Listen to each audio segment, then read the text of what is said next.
کہ دنیا کا مفتی بڑک اٹھتا ہے، ظاہری علم والا عالم حضرت خواجہ فضل الدین تلیمی کے بارے میں میرے بابا جی بھی آپ کی بارگاہ میں حاضر ہوئے ہیں۔ مولوی نے فتویٰ لگا دیا اس کا جنازہ نہ پڑھنا، اس کا اکثریت حالت جسد میں رہتے تھے نا، مولوی کو کیا خبر اس کی تار کہاں لگی ہوئی ہے، اس کا جنازہ نہ پڑھنا، کل چھوڑو، مجھے تمہارا انتظار بھی نہیں ہے۔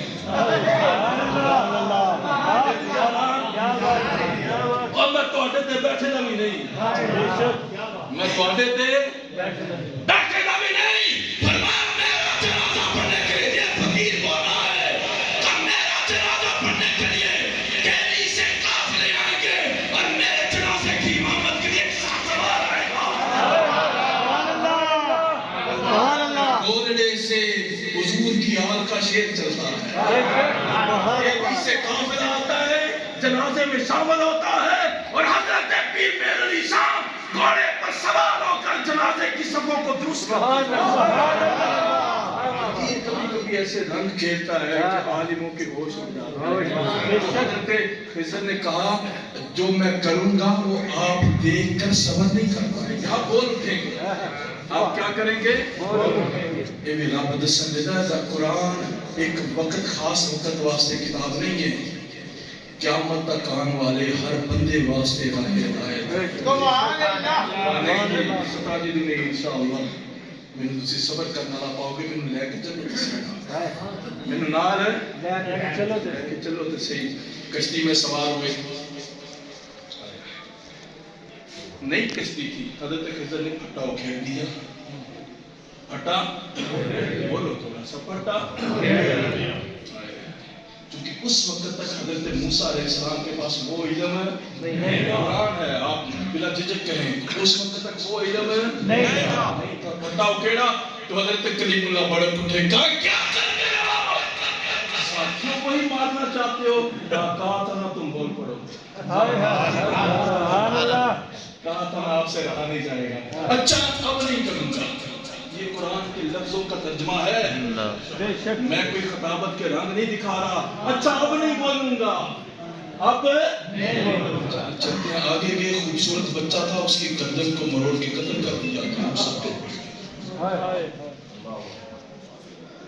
موسیٰ نہ سمجھ سکے وہ خاص علم جو اللہ نے، کہ دنیا دار اتنی کیا سمجھ سکے۔ سبحان اللہ، کیا سمجھ سکے قرآن ہے بابا۔ بڑک اٹھے تو کہا یہ کیا کیا، کوئی وجہ بھی نہیں ہوئی، یہ خوبصورت بچے کو قتل کر دیا ہے۔ کہا تھا تم سے رہا نہیں جائے گا، پھر سبحان اللہ، نہیں بولوں گا، سبحان اللہ، مجھے ساتھ لیتے چلے، اب نہیں اب نہیں بولوں گا۔ آگے گئے، ایک بستی میں پہنچے، بھوک لگی ہوئی تھی، ان سے کھانا طلب کیا، انہوں نے کہا سیم کھلاؤں گے، ہم نہیں دیں گے، ہم کھانا آپ کو نہیں دیں گے۔ دیوار گری ہوئی تھی، حضرت خضر نے اس کو تعمیر کر دیا، کہا اجرت ہی لے لیتے اس دیوار کی، آپ پھر بیلے ہو، آپ سے میری اور تیری راہیں جدا ہیں۔ بڑی خوبصورت کلکر لگایا، پھر تعبیریں بتانے لگے کہ میں نے یہ سارا کیا کیوں ہے۔ کہا وہ جو کشتی تھی، وہ آگے سامنے بادشاہ بیٹھا ہوتا، خوبصورت کشتیوں کو اپنے کو حوالے کر لیتا تھا، یہ 3 بچوں کی کشتی تھی، میں نے سوچا اسے عیبدار کر دیتا ہوں، ان کی روزی چلتی ہے، ان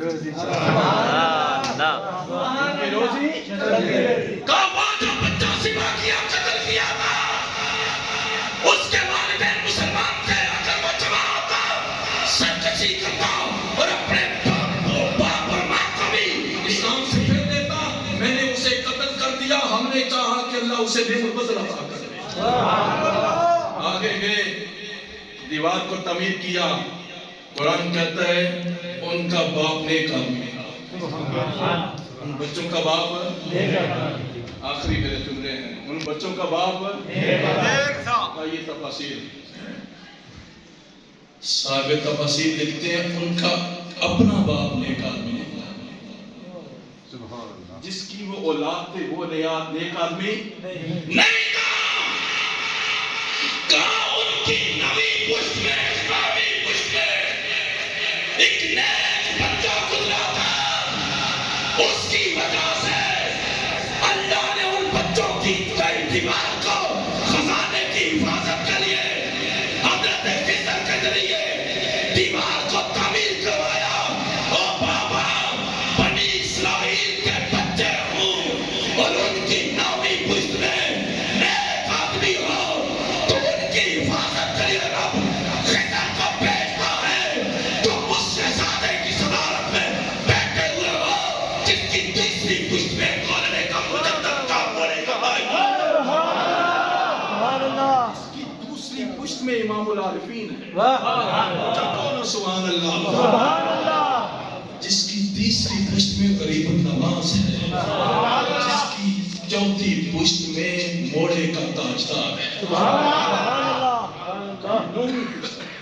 کتنی پشت میں؟ نیک آدمی تھا. ان کی حفاظت کے لیے خضر کو بھیجا.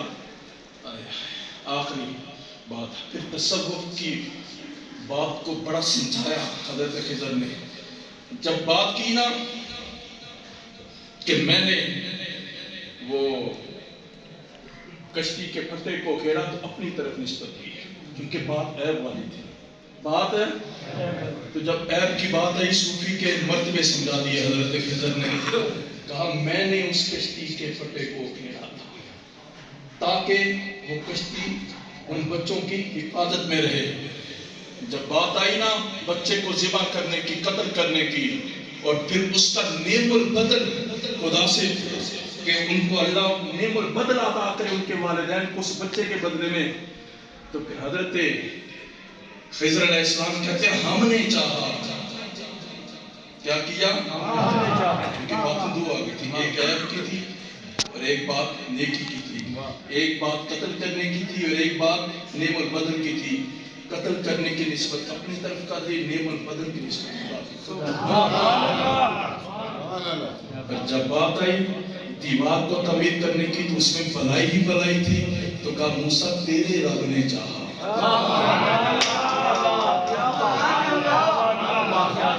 جب صرف عیب کی بات تھی کہ کشتی کے پھٹے کو کھیڑنے کی بات تھی تو نسبت کس کی طرف کی؟ اپنی طرف. جب قتل کرنا اور نعم البدل تھا ایک برائی کی طرف اشارہ تھا اور ایک نیکی کی طرف اشارہ تھا. تو کہا ہم نے رب کو بھی اپنے ساتھ شامل کر لیا. اور جب بات صرف بلائی کی آئی تو کہا تیرے رب نے